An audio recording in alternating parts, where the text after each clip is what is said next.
October 24th, 1944, 0600 hours. Bridge of the battleship IJN Musashi, Sibuyan Sea, Central Philippines.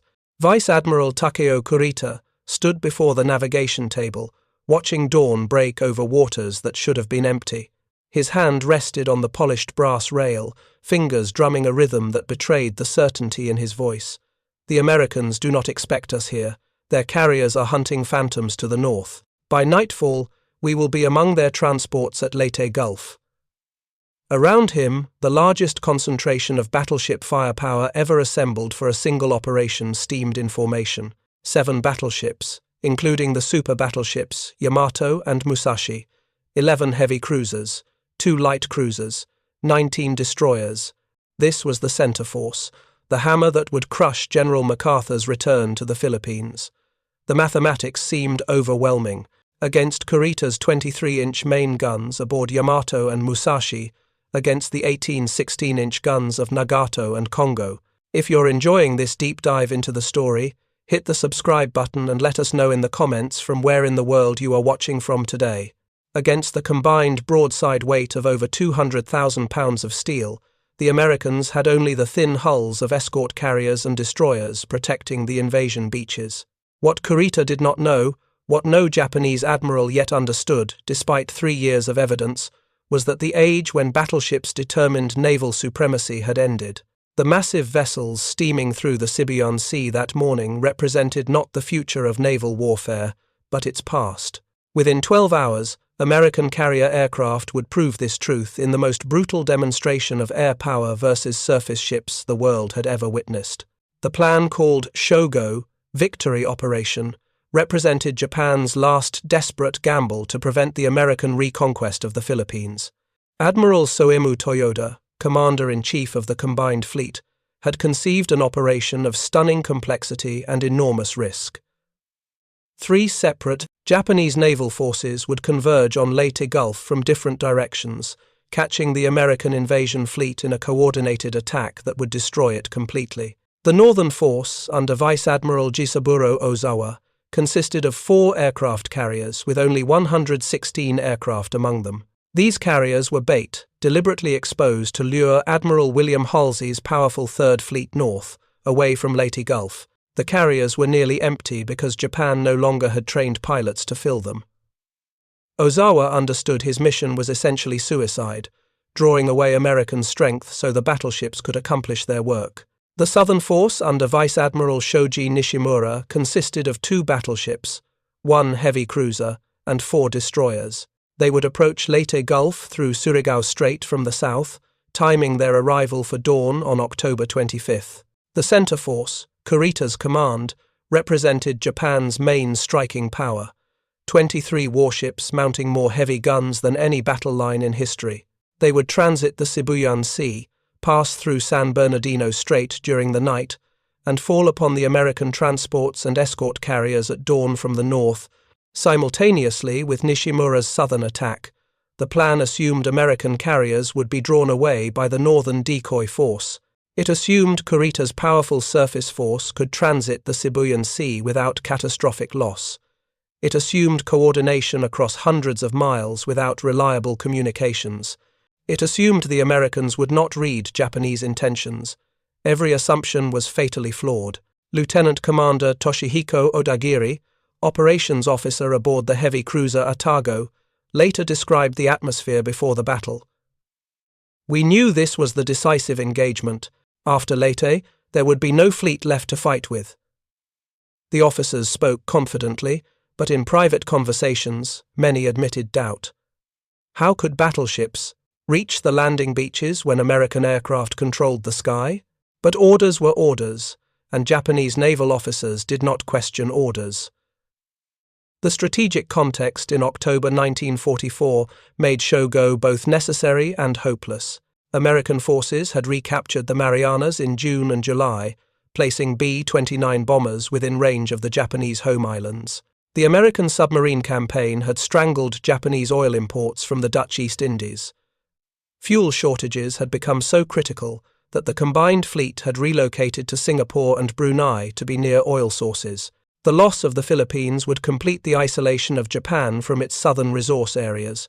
Without Philippine bases, Japan could not defend its oil supply routes. Without oil, the fleet could not operate. Without the fleet, Japan faced inevitable defeat. Shogo was Japan's attempt to change this equation through one decisive battle. But Japan no longer possessed the resources for decisive victories.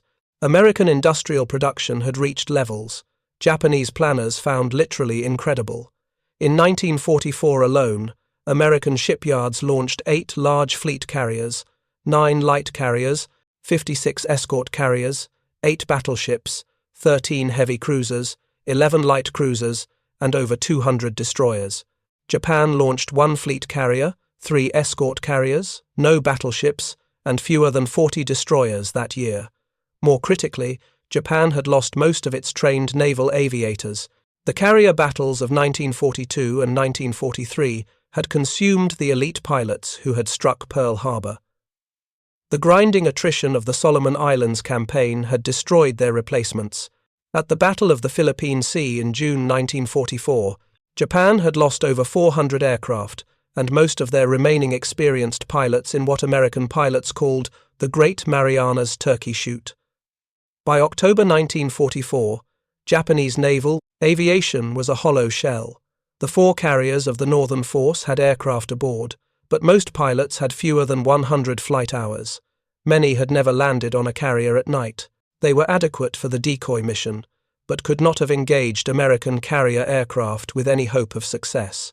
This context made Kurita's center force both Japan's greatest remaining strength and a tragic anachronism. The battleships represented enormous investments of steel, labor, and national resources. Yamato and Musashi each displaced over 70,000 tons, mounted 9 18.1-inch guns, and carried armor up to 26 inches thick on their main turrets. They were the most powerful battleships ever constructed. But they were designed for a war that no longer existed, a war of battleship duels at visual range, where armor and gun size determined victory. That war had ended at Pearl Harbor, at Coral Sea, at Midway. By October 1944, the decisive weapon in naval warfare was the aircraft carrier. Japan had lost most of its carriers and could not replace them. America had more carriers than it had lost, and was building more every month. October 23rd began the operation. Kurita's center force departed Brunei Bay in Borneo at 0800 hours.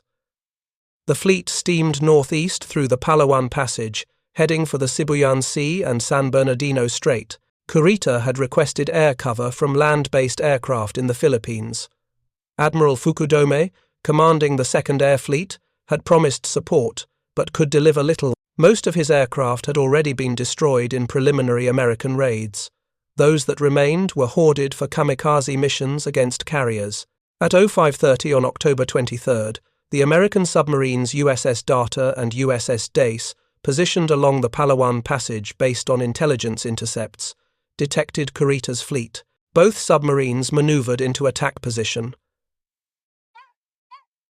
At 06:32, Data fired 6 torpedoes at the heavy cruiser Otago, Kurita's flagship.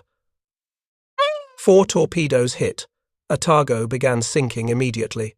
Commander David McClintock of the Data later reported, "The cruiser exploded along her entire length. She was clearly doomed within minutes of the hits. We could see men abandoning ship, jumping into the water. She rolled over and sank in less than 20 minutes. Vice Admiral Kurita was thrown into the water. He spent 2 hours swimming before being rescued by a destroyer. 23 officers and 337 men died on Otago. Data immediately fired 4 torpedoes at the heavy cruiser Takao, scoring 3 hits. Takao did not sink but was crippled, forced to return to Brunei escorted by 2 destroyers. Simultaneously, Dace fired 6 torpedoes at the heavy cruiser Maya. 4 hit. Maya exploded catastrophically and sank in 8 minutes, with the loss of 336 men. In less than 15 minutes, Kurita had lost 2 heavy cruisers sunk and 1 crippled, plus 3 destroyers detached for escort duties. More importantly, the element of surprise was gone. The submarines transmitted contact reports that reached Admiral Halsey within the hour. The Americans now knew a major Japanese surface force was approaching the Philippines. Kurita transferred his flag to the battleship Yamato and continued northeast. He had no choice. Shogo required his force to reach San Bernardino Strait by nightfall on October 24th. Any delay would throw off the entire coordination of the three-force attack. The loss of 3 cruisers, while painful, did not fundamentally alter his mission. The battleships remained intact. As dawn broke on October 24th, Kurita's force entered the Sibuyan Sea. This body of water, surrounded by Philippine islands, offered no room for maneuver. The fleet had to steam northeast in formation toward San Bernardino Strait. There were no alternative routes. Kurita knew American carrier aircraft would attack. His hope was that land-based air cover would arrive in time to protect his ships. At 0800 hours, reconnaissance aircraft from the carrier USS Intrepid spotted Kurita's force. The pilot radioed, "Many battleships, many cruisers, many destroyers. Center force. Sibuyan Sea. Course 045. Speed 18 knots." The message reached Admiral Frederick Sherman, commanding Task Group 38.3, at 0815. Admiral Halsey commanded the 3rd Fleet from the battleship USS New Jersey. His 3rd Fleet consisted of 4 task groups, each built around multiple fast carriers. Task Group 38.1 under Vice Admiral John McCain was refueling far to the east, temporarily out of range. Task Group 38.2 under Rear Admiral Gerald Bogan operated off the eastern coast of Samar. Task Group 38.3 under Rear Admiral Frederick Sherman operated off the eastern coast of Luzon. Task Group 38.4 under Rear Admiral Ralph Davison operated between them. Together, these task groups deployed 17 fleet and light carriers with over 1,000 aircraft. This represented more carrier aircraft than Japan had possessed at the start of the war. The disparity between American and Japanese air power had become so vast that the coming battle would be less a fight than an execution. Sherman immediately ordered a strike prepared against Kurita's force. At 0910, the first wave launched from USS Essex, USS Lexington, USS Princeton, and USS Langley. 45 fighters, 29 dive bombers, and 18 torpedo bombers comprised this strike. Additional strikes would follow throughout the day as the carriers coordinated their attacks.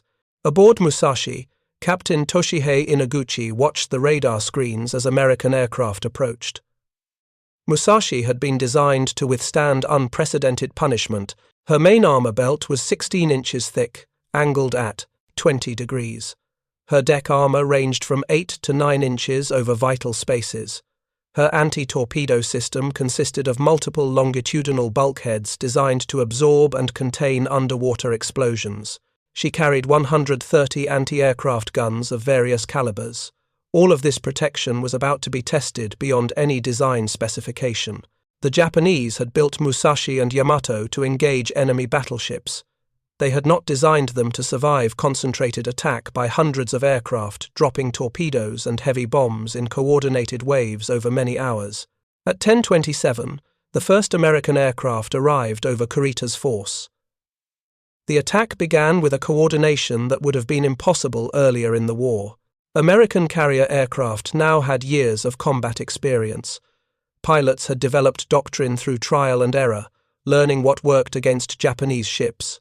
The lessons of Midway, the Coral Sea, and dozens of smaller engagements had been distilled into technique.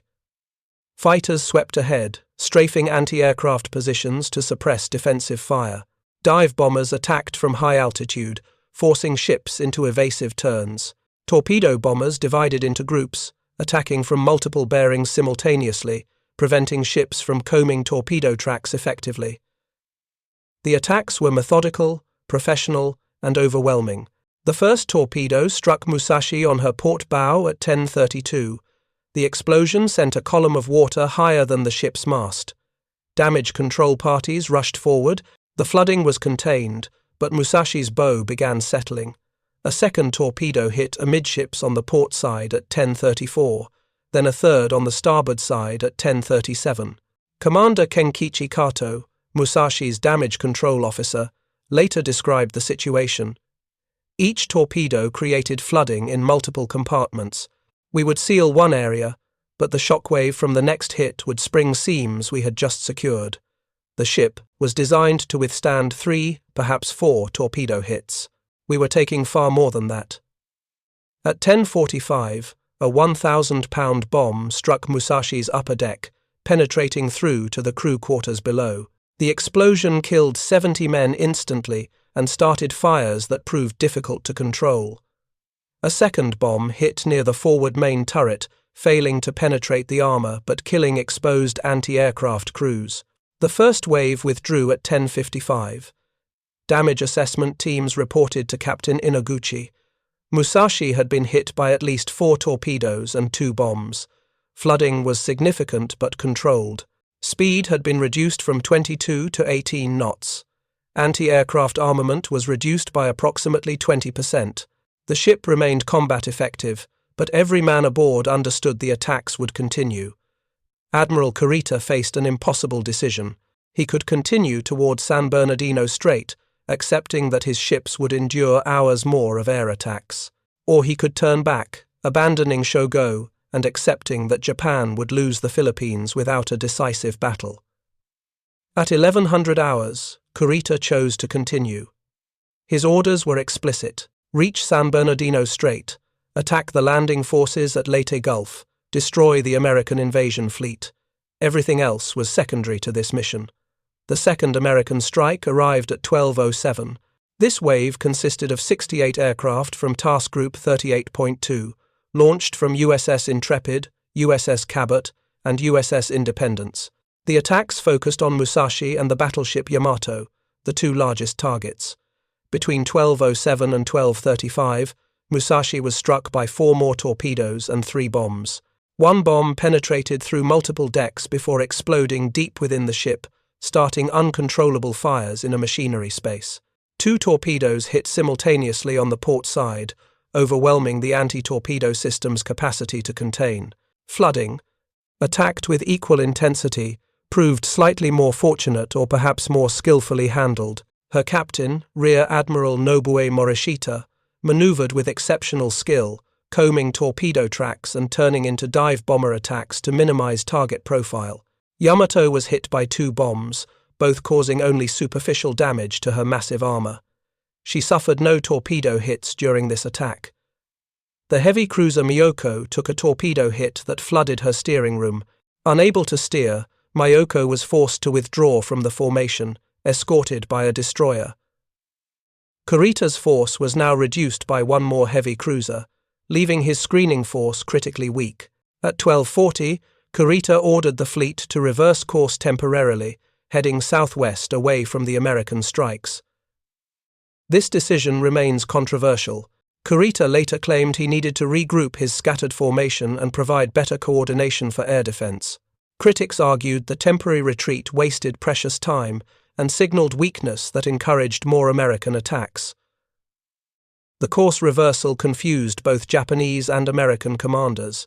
Admiral Toyoda in Tokyo, receiving reports of Kurita's westward movement, sent an urgent message: all forces will dash to the attack, trusting in divine guidance.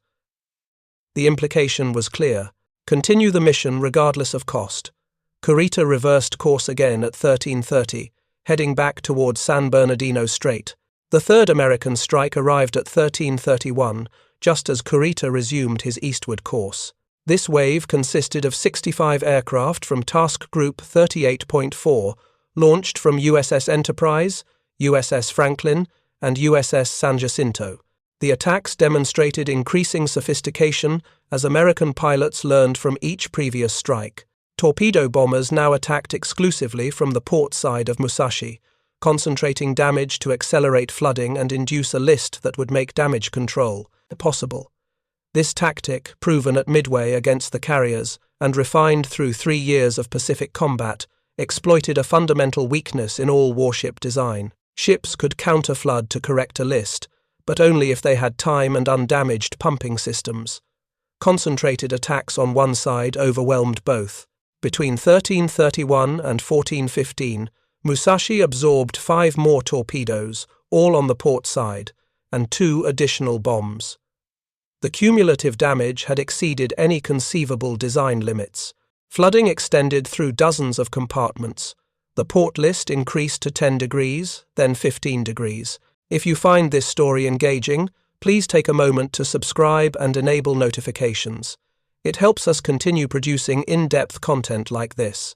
Counter-flooding on the starboard side temporarily corrected the list, but created its own problems by flooding spaces that had been keeping the ship afloat. Captain Inaguchi ordered all non-essential personnel topside. Over 2,000 men crowded onto the weather decks, ordered to move to the starboard side to help counter the port list. The sight of a battleship attempting to correct its balance using human ballast demonstrated how desperate the situation had become. Speed dropped to 12 knots, then to 8 knots, as flooded engine rooms lost power. Commander Kato reported to the captain at 14:20. "Sir, we have lost control of flooding in sections 4 through 8 on the port side. The longitudinal bulkhead between the anti-torpedo system and the main hull has failed in multiple locations. We cannot pump fast enough to keep ahead of the incoming water. The ship will continue to settle and list regardless of our efforts." Inaguchi understood what this meant. Musashi was doomed. The only question was how long she would remain afloat and whether she could still reach San Bernardino Strait before sinking. He sent a message to Admiral Kurita on Yamato. "Musashi capable 6 knots, continuing toward objective." The message was both truthful and misleading. Musashi was moving at 6 knots, but she was not capable of reaching the objective. She was capable only of dying slowly. At 14:45, the 4th American strike arrived. 75 aircraft from Task Group 38.2 returned for a second attack, having rearmed and refueled. By now, American pilots had learned precisely where to aim. The torpedo bombers knew exactly which sections of Musashi's hull had already been damaged. They placed their torpedoes to expand existing flooding rather than creating new damage in protected areas. Between 14:45 and 15:30, Musashi took 6 more torpedoes and 4 bombs. 1 bomb penetrated through the armored deck and exploded in a main battery magazine. Only the fact that most ammunition had already been expended prevented a catastrophic explosion. The port list increased past 20 degrees. At this angle, the main battery turrets could no longer train. Most anti-aircraft guns could not elevate enough to engage aircraft. Ensign Shiro Omura, serving in a fire control station, later described the scene. "The ship was clearly dying. Water was pouring in faster than we could pump it out. The list made it difficult to stand. Equipment was breaking loose and sliding across compartments, crushing men. The air below decks was thick with smoke and steam. Yet the captain never gave the order to abandon ship. We would continue the mission until the sea claimed us." At 15:35, Admiral Kurita made another controversial decision. He ordered Musashi to withdraw from the formation, escorted by 1 destroyer. Musashi was too slow to keep up with the main force and was drawing disproportionate attention from American aircraft. By detaching the dying battleship, Kurita hoped to save the rest of his force for the mission. Captain Inaguchi received the order in silence. He understood its implications. Musashi would not reach San Bernardino Strait. She would not participate in the attack on Leyte Gulf. She would sink somewhere in the Sibuyan Sea, her crew dying to buy time for other ships to complete the mission. He acknowledged the order and began the turn that would take Musashi away from the rest of the fleet. The 5th American strike arrived at 1600 hours. This wave consisted of 37 aircraft that had been searching for the Northern Force decoy carriers. Finding nothing, they had been redirected to attack Kurita's force. They found Musashi struggling alone with her single destroyer escort. The attacks were methodical and unhurried, with no other targets to distract them. All 37 aircraft focused on the dying battleship. Between 1600 and 1625, Musashi absorbed 4 more torpedoes and 3 bombs. The port list increased past 30 degrees. At this angle, the ship's stability was critically compromised. Any additional flooding would cause capsizing. Captain Inaguchi ordered all remaining crew to abandon ship at 16:30. Over 1,800 men remained alive, most on the weather decks. They began jumping into the water, many without life jackets. The destroyer Shimakaze moved alongside, attempting to rescue as many as possible, but the operation was slow and dangerous. Musashi was now listing so heavily that she threatened to roll onto Shimakaze if the destroyer came too close. At 17:15, with abandoned ship operations still underway, the sixth and final American strike arrived. 29 aircraft from USS Essex and USS Lexington had launched late due to flight deck handling issues. They found Musashi barely afloat, listing heavily, dead in the water, with hundreds of men in the water around her. Several American pilots later reported uncomfortable feelings about attacking a ship clearly already sinking with men abandoning her. But orders were orders, and in war, finished meant sunk, not sinking. Between 1715 and 1735, the aircraft put 3 final torpedoes into Musashi's starboard side. These hits, placed above the waterline due to the extreme list, blew holes through compartments that had been keeping the ship afloat. At 19:15, as tropical darkness fell over the Sibuyan Sea, Musashi capsized to port. Captain Inaguchi had remained on the bridge. He was last seen lashing himself to the binnacle, choosing to go down with his ship in the tradition of Japanese naval officers. Musashi rolled completely over, her massive hull hanging upside down for nearly 30 seconds. Then her bow lifted, and she slid stern first into the depths. The battleship sank in approximately 350 meters of water.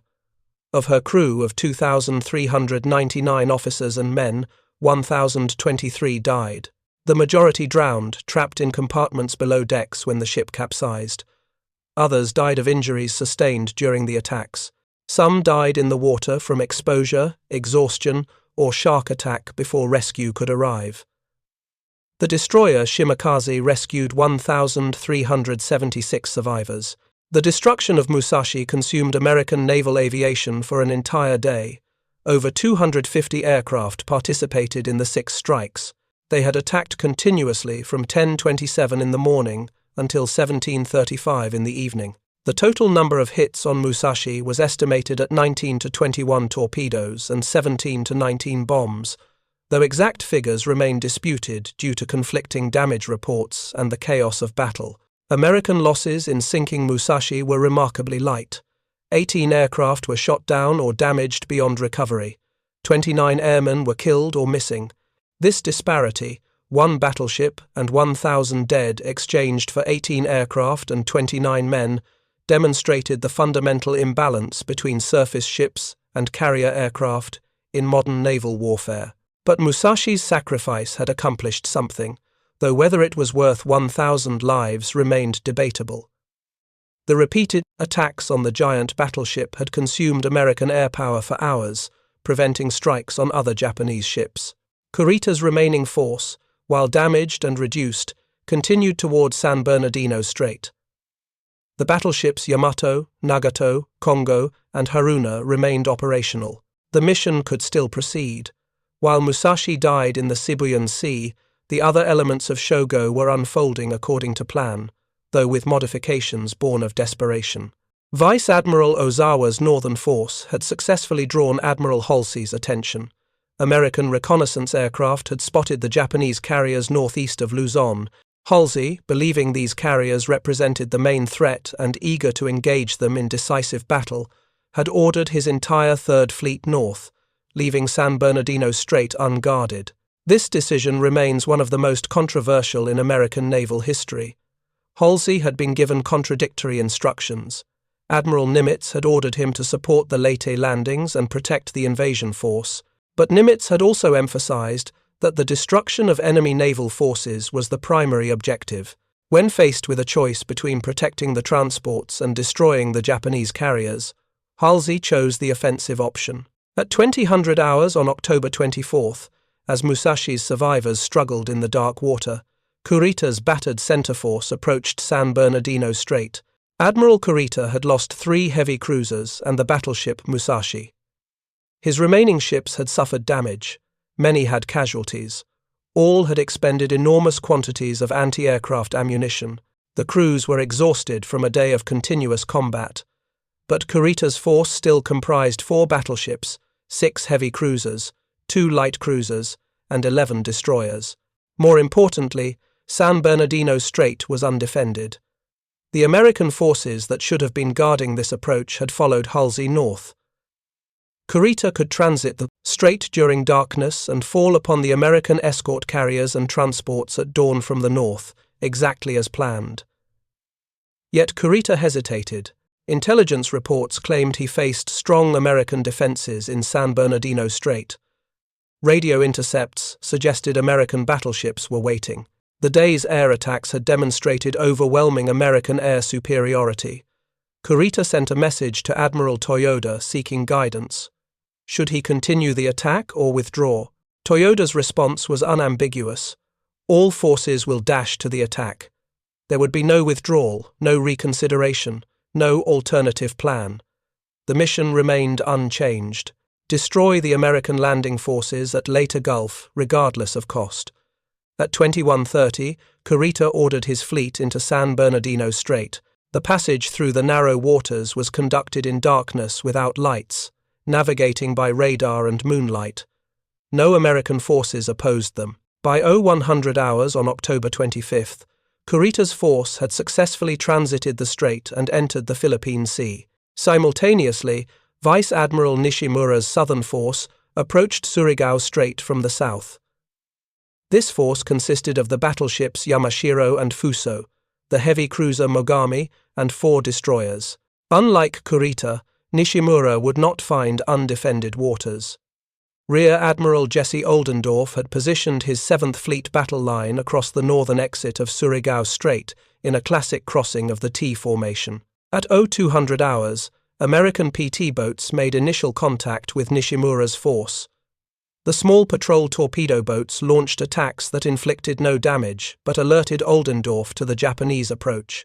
At 0300 hours, American destroyers launched coordinated torpedo attacks from both flanks of the strait. The battleship Fuso took 2 torpedo hits and fell out of formation, burning. She would later break in half and sink with nearly all hands. At 0350, Oldendorf's battleships opened fire. 6 battleships, 5 of them raised from the mud of Pearl Harbor and rebuilt, unleashed salvos from ranges exceeding 20,000 yards. The battleship Yamashiro was hit repeatedly. Shell after shell crashed through her superstructure and deck. At 0419, Yamashiro capsized and sank, taking Admiral Nishimura and most of her crew. The heavy cruiser Mogami, crippled by shell hits, attempted to withdraw. The destroyers were sunk or forced to retreat. By dawn on October 25th, Nishimura's entire force had been destroyed in what would be the last battleship versus battleship engagement in naval history. The Southern Forces' attack had failed completely, but it had served its purpose of dividing American attention. At 0645 on October 25th, Kurita's center force rounded Samar Island and encountered a sight that seemed to validate the entire Shogo operation. 6 escort carriers steaming in formation, protected by 3 destroyers and 4 destroyer escorts. These were the ships of Taffy 3, small escort carriers, providing air support for ground operations at Leyte. They were never intended to face battleship attack. The escort carriers displaced only 7,000 tons each.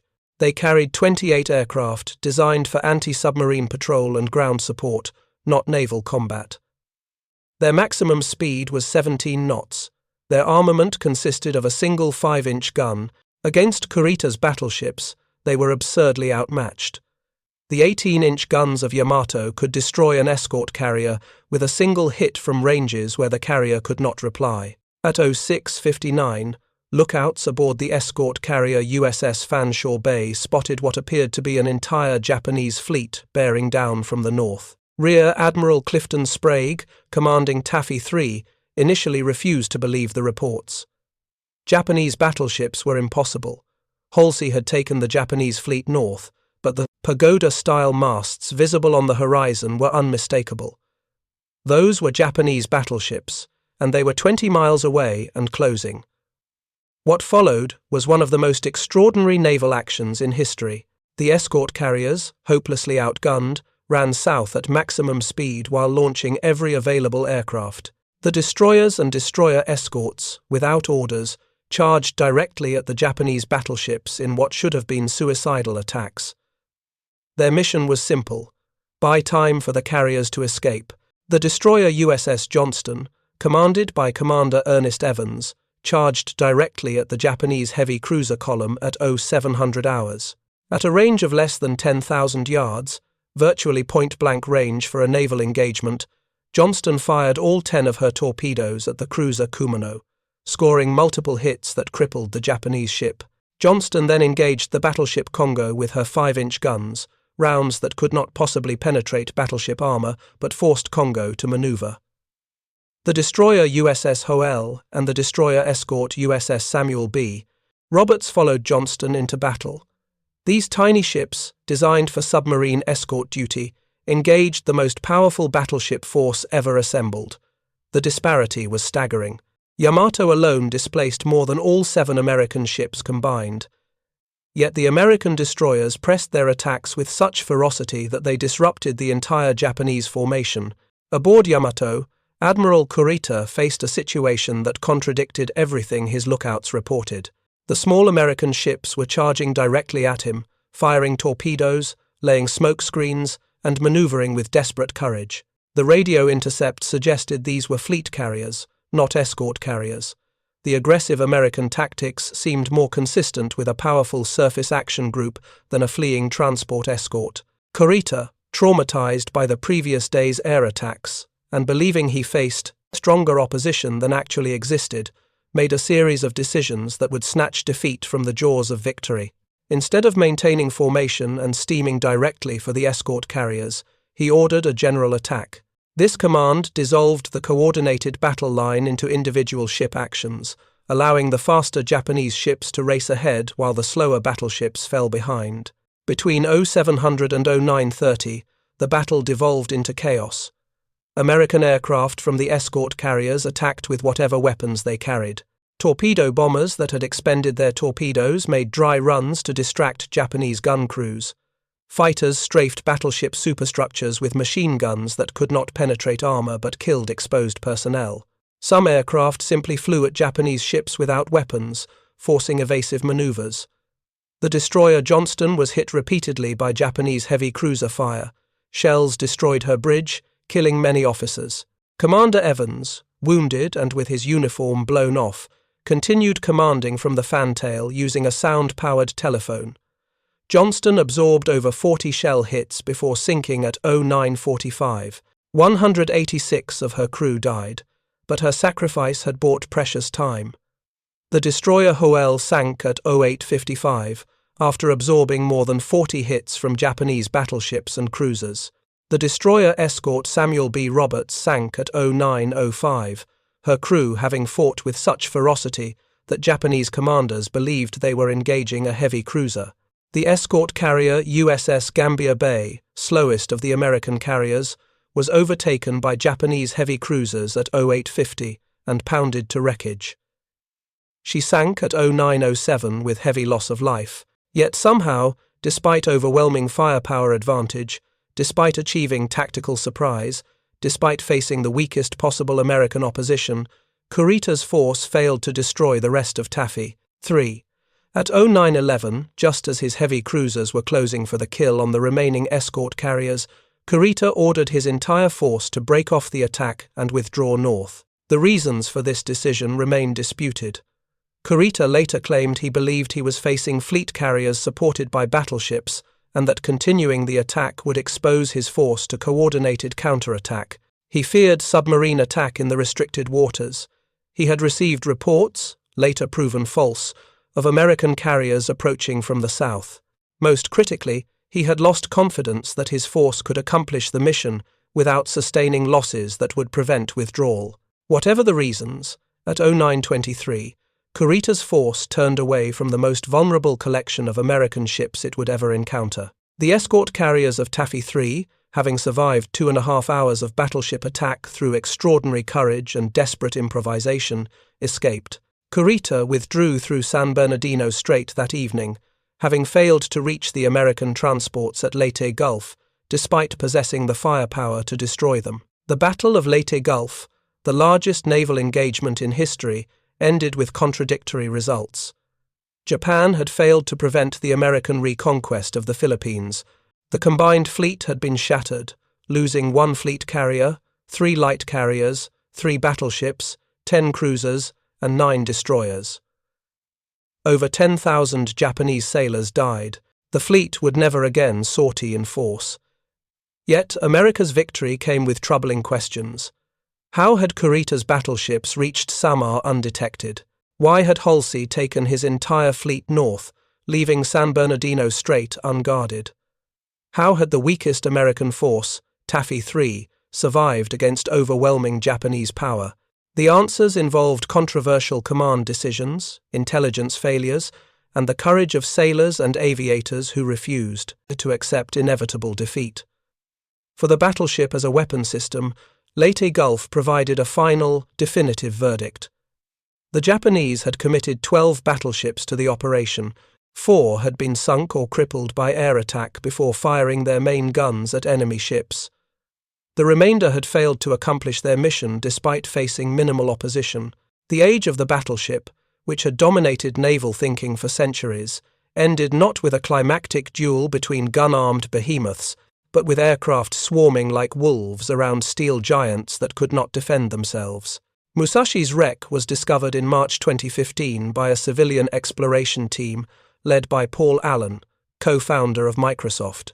The battleship rests upright in approximately 350 meters of water in the Sibuyan Sea. Underwater photographs show her massive hull split into sections, her main turrets displaced, her anti-aircraft guns still pointing skyward. She remains a war grave, protected under international law. The destruction of Musashi consumed more air-dropped ordnance than any other single ship in the war. American forces had attacked the battleship with every available weapon, learning through experimentation what it took to sink the most heavily armored warship ever built. The lessons were incorporated into post-war analysis. Concentrated torpedo attack on a single side was most effective. Heavy bombs were largely ineffective against deck armor unless they scored direct hits on unarmored areas or penetrated through open hatches. Sustained attack over many hours could overwhelm any ship's damage control capacity. Captain Inaguchi, who died aboard his ship, was posthumously promoted to Rear Admiral. His sacrifice was memorialized in Japan as an example of Bushido, the warrior code.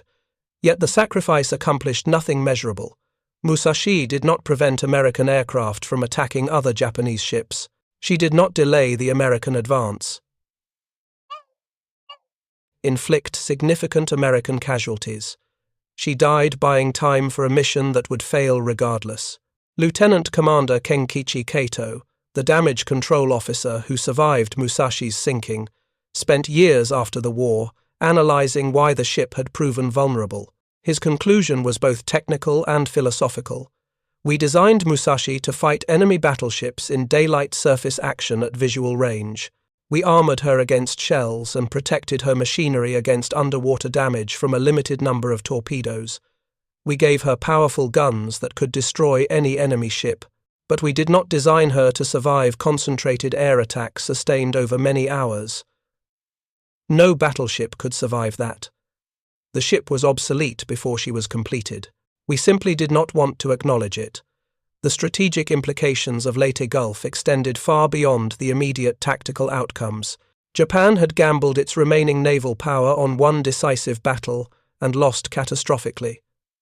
After Leyte Gulf, the combined fleet ceased to exist as an offensive force. The remaining ships, including the battleship Yamato, would spend the rest of the war at anchor, unable to sortie due to fuel shortages and lack of air cover. For the United States, Leyte Gulf confirmed the dominance of carrier aviation. Post-war naval planning would center entirely on aircraft carriers. Battleships would continue in service, but as support vessels providing anti-aircraft defense and shore bombardment rather than as capital ships. The last American battleship would be completed in 1944. No nation would build another battleship after the war ended. The human cost of proving this technological transition was staggering. Over 12,000 Japanese sailors died during the battle. American casualties were significantly lower, approximately 3,000 killed, but every death represented a family destroyed a future stolen. The mathematical efficiency of the exchange, measured in ships sunk per casualty inflicted, obscured the reality that each number in the casualty reports was a person who had lived, loved, hoped, and died in service to nations pursuing war. The survivors of Musashi carried psychological wounds that never fully healed. Many suffered guilt for surviving, when over 1,000 of their shipmates died. Some struggled with the knowledge that their sacrifice had been strategically pointless, ordered by commanders who knew the mission would fail but commanded it anyway for reasons of honor and national prestige. Others found meaning in having done their duty regardless of outcome, embodying a warrior ethic that valued courage over survival. In Japanese culture, Musashi became a symbol of tragic nobility, a magnificent achievement of engineering and national will that was rendered obsolete by technological change before it could fulfill its purpose. The battleship represented both Japan's industrial capability and its strategic miscalculation. The nation that had revolutionized carrier warfare at Pearl Harbor had simultaneously continued building battleships designed for a previous era of warfare. Admiral Kurita survived the war and spent decades defending his decisions at Leyte Gulf.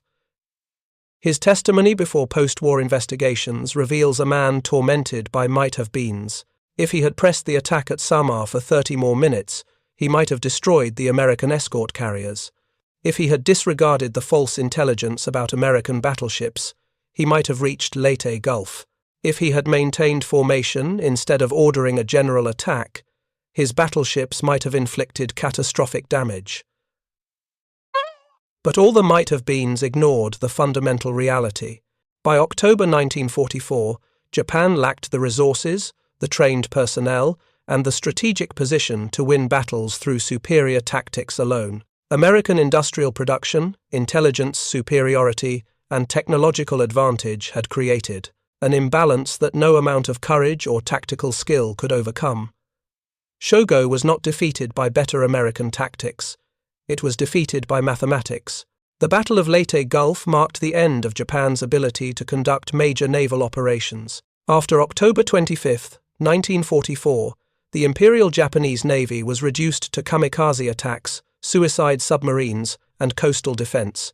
The battleships that survived Leyte Gulf would spend their remaining months hiding in anchorages, unable to sortie, waiting for missions that would never come, or suicide attacks that served propaganda rather than military purposes.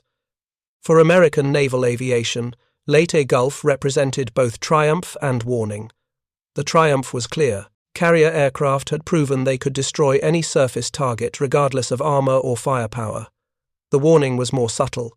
The success at Leyte Gulf had required hundreds of aircraft, thousands of trained personnel, and enormous logistical support.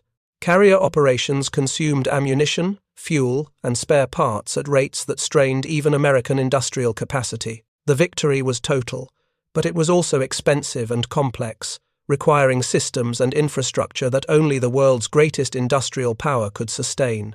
The lesson that emerged from Leyte Gulf, from Musashi's sinking, from Kurita's failed sortie, was both simple and profound. In modern warfare, technological advantage trumps traditional virtues.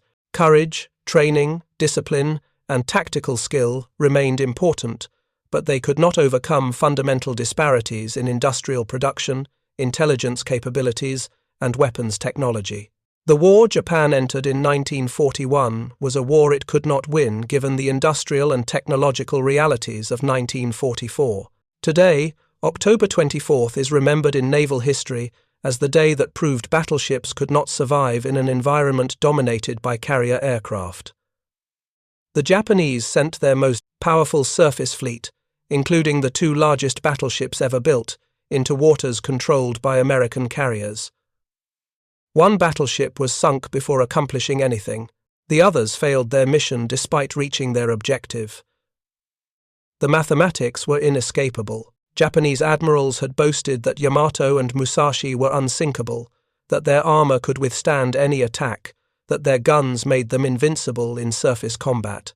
They were correct that no battleship could defeat them in a gun duel. But gun duels between battleships no longer determined naval supremacy. Aircraft carriers controlled the seas, and against concentrated carrier air attack, no battleship, however powerful, could survive. The 347 aircraft that sank 4 Japanese battleships at Leyte Gulf, including Musashi in the Sibuyan Sea and 3 more in other phases of the battle, had proven the obsolescence of an entire class of warship. The age of the battleship, which had lasted from the 1860s through the 1940s, ended in the waters around Leyte. What replaced it was the age of naval aviation, an age that continues to the present day. The men who died aboard Musashi, aboard the other Japanese warships lost at Leyte Gulf, and aboard the American ships sunk in the battle, died proving a truth that military theorists had debated for decades. Air power was now the decisive element in naval warfare.